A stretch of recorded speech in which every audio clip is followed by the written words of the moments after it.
Hi everyone, welcome back to Rediscovering World.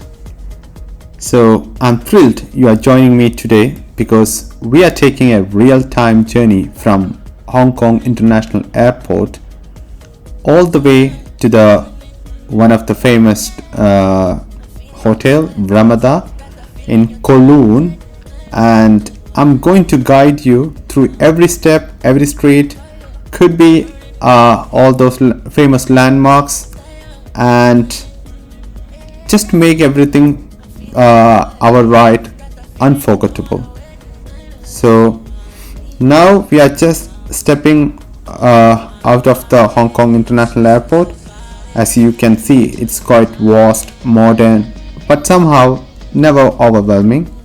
People move gracefully and the sign point you forward, and even at peak times things feel organized. So once you get through the immigration and claim your bags, you enter the arrival hall in Terminal 1, and this is where our real adventure begins. So you could see the spacious and full of quiet excitement terminal building, and you can see some of the peoples are hustling towards the taxis and private transfers. But today we are taking a different route, the Cityflyer, which is an A21 bus into Kowloon City. That's one of the famous ride, I would say, to see most of the landmarks. I think it's better than taking a taxi to Kowloon City, which is more expensive. So you could start seeing some signs overhead while you just exiting from the main terminal. There are some signboard which is mentioning best to the city, and they are very easy to follow. It's written in multiple languages, so it takes 3 to 4 minutes of walking to reach the best terminal zone. And along the way you pass the octopus card vending machines and service counters, and this octopus card which I'm talking about is a game changer. It's how locals pay for their train, buses, and even for the bakeries and convenience stores. I literally know about this octopus card when I came there, and it's quite a reliable one. And if you haven't got anything, so you could just literally go to the counter and take a ticket for the Cityflyer bus. So at the entrance of the bus space, you will see numbered stop that you could literally see there with a digital board flashing the next departures. Today we are heading to Bay 12, and I think where the A21 Cityflyer bus waits, and it's actually a double decker with a red and yellow color with a crisp and confident presence, I would say. And its front displays reads like A21 to Kowloon City, and that's our ride. And when we talk about A21 bus schedule, it runs around 6 a.m. to midnight every 10 to 15 minutes during the day, which is less frequently late at night, and it costs, I think it's just about Hong Kong dollar about 33, and you can pay either by octopus or exact cash, and there's no change provided for that, so to be sure that just take the right amount.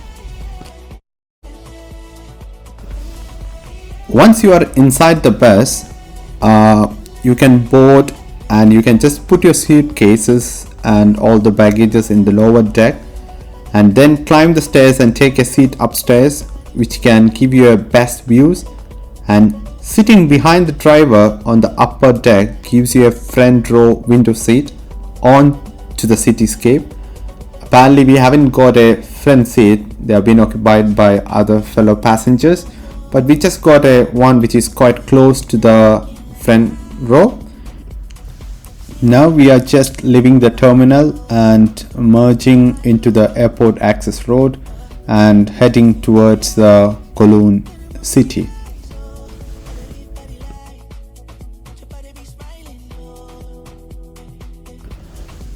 On the way, we could see a lot of cargo ships and some container terminals, which looks like a silent giants of global trade. To some of the people, Hong Kong is all about glimmering towers and luxury stores, but it's actually a major logistic hub, and this crossing reminds you that the Hong Kong is a powerful trading port. So you could see there is you could see on the left and right there is a lot of container terminals, and we could also see some of the highways and some flyovers with like, I think it's quite significant and good infrastructures.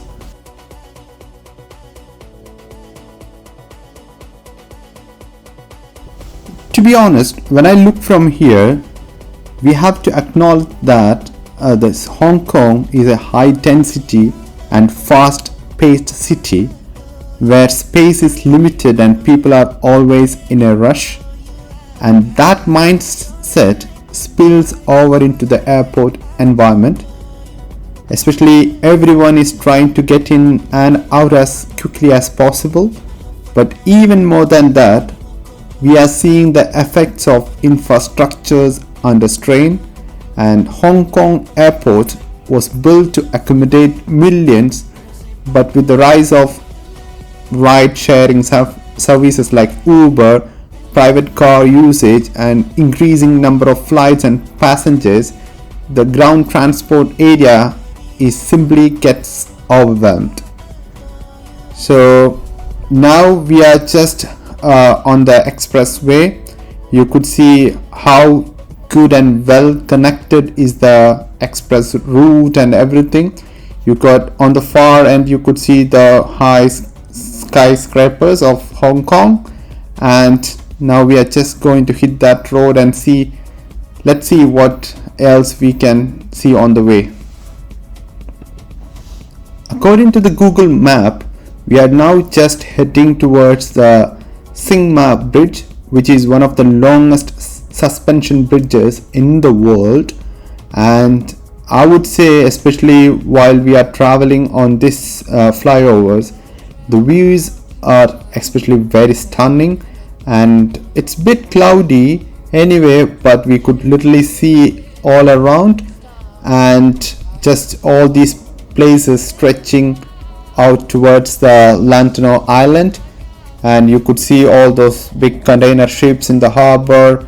And one of the good thing which I would like to point out is the takeoff of the multiple planes which comes and goes from Hong Kong International Airport.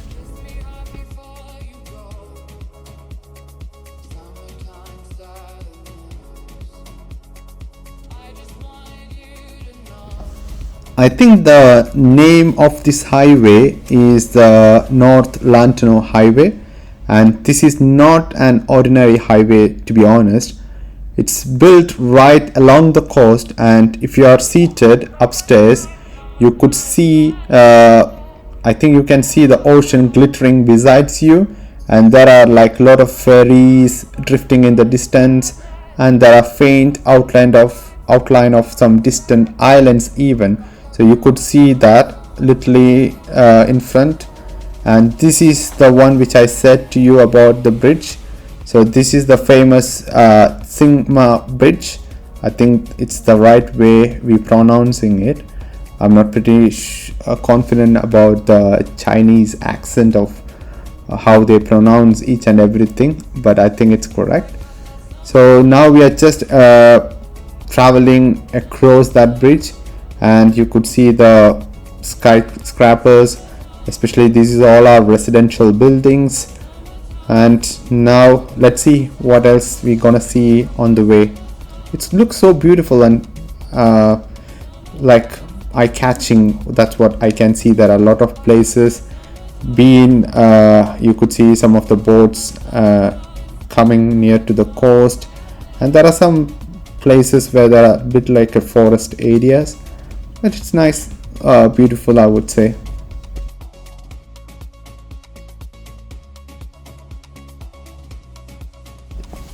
Now it started raining, and I could say that the windows are getting a bit foggy. And as a big fan of engineering marvels, I would say this bridge is one of my favorite moments, and it's one of the longest suspension bridge, as I mentioned before, which carry both road and rail. And sitting on this double-decker bus and crossing it gives you a sense of scale that's the hard to capture any other way, because you could literally feel this architectural marvel literally sitting on here. And you could see another bridge which we literally going in that way and towards the Kowloon City.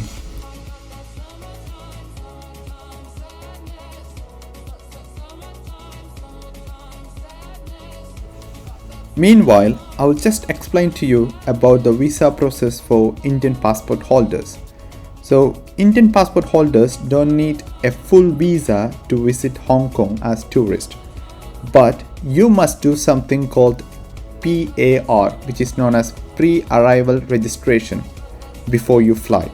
So it's 100% online, it's free, and it's valid for 6 months. And the most important thing is that you can make multiple visits to Hong Kong with that PAR and stay up to 14 days each time. So the things for you need to do is just simple. You need to go to the official website of Hong Kong and look for a pre-arrival registration for Indian national, and just fill up your passport details and travel info, submit it, and boom, you usually get instant approval. So once it's been approved, print that PAR slip and carry it with your passport when you travel. So if your PAR is not approved, you'll have to apply for a regular visa at the Chinese embassy. So I would say don't book flights before confirming your PAR. Okay?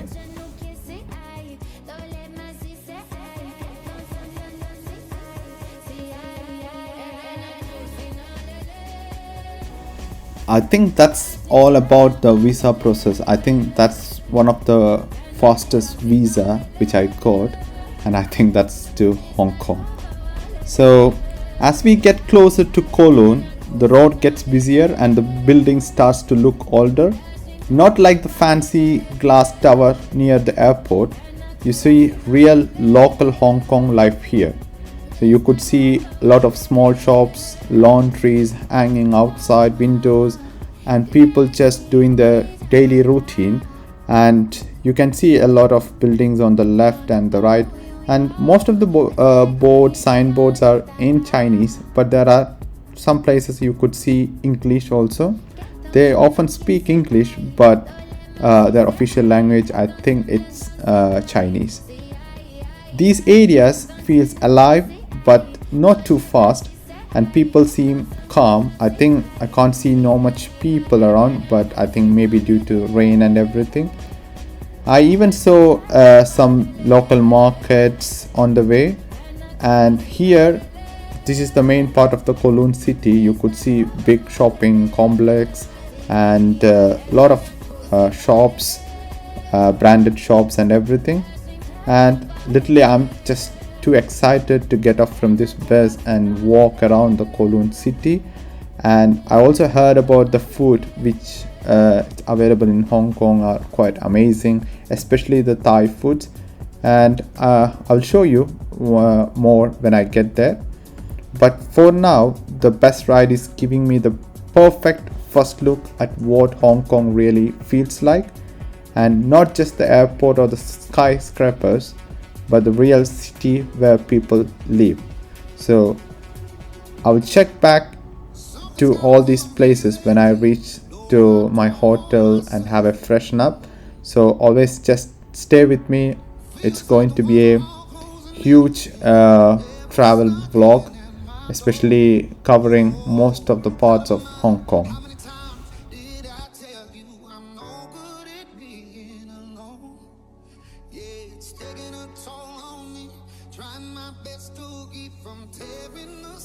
I'll tell you a bit about the history of Kowloon.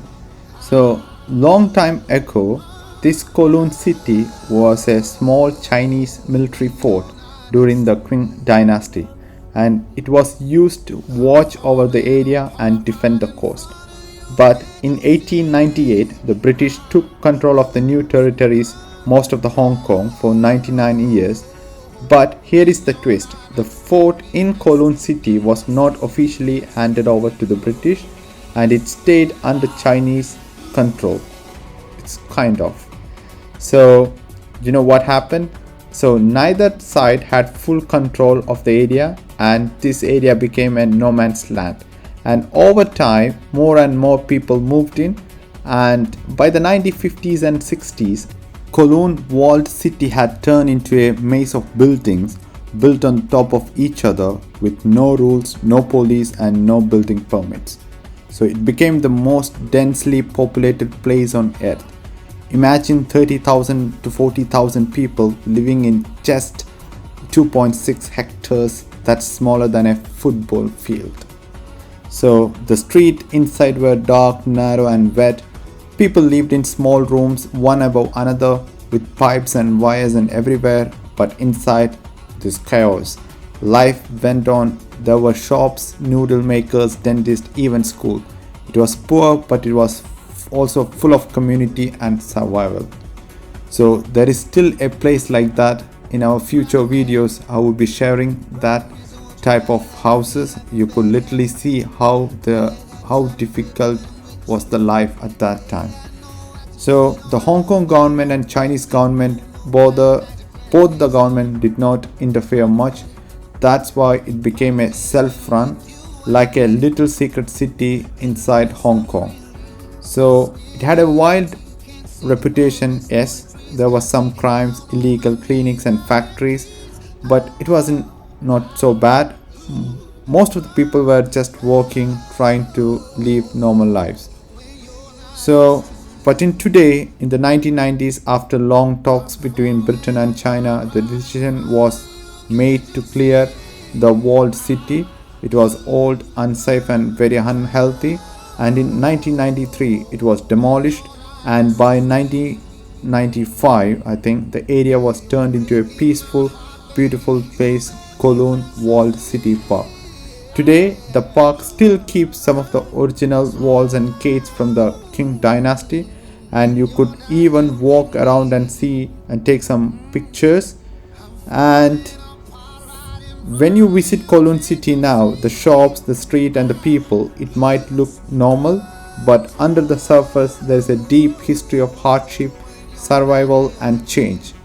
From a military fort to a lawless city to a public park, Kowloon City has lived many lives, and that's what makes it so special.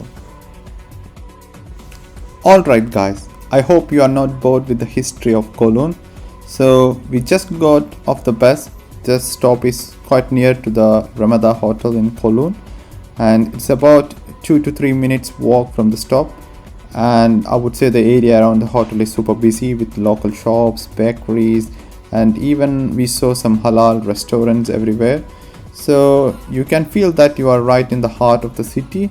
And this is the Ramada Hotel.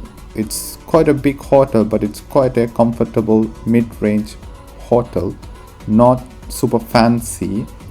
So the thing which I like is it's affordable, and there are plenty of Indian restaurants which are close to it. So if you are missing home food, no problem at all. You can even grab a quick chai or dosa not too far from here. Now we are just going to the check-in counter. Once we check in, freshen up, we would try to go out and explore to have some good dinner, but I will save that for the next video. Thanks so much for joining me today from the airport to Kowloon, learning a bit of history and ending here at the hotel. So I hope it gives you a real feel of what it's like in visiting Hong Kong. Make sure you like and subscribe our channel, and please turn on the bell button so you don't miss the next episode. Next video would be we'll be visiting the Symphony of Lights, which is a typical light show you don't want to miss in Hong Kong. So until we see you next time, it's me, Abil and Hannah, signing off. Take care. Bye bye.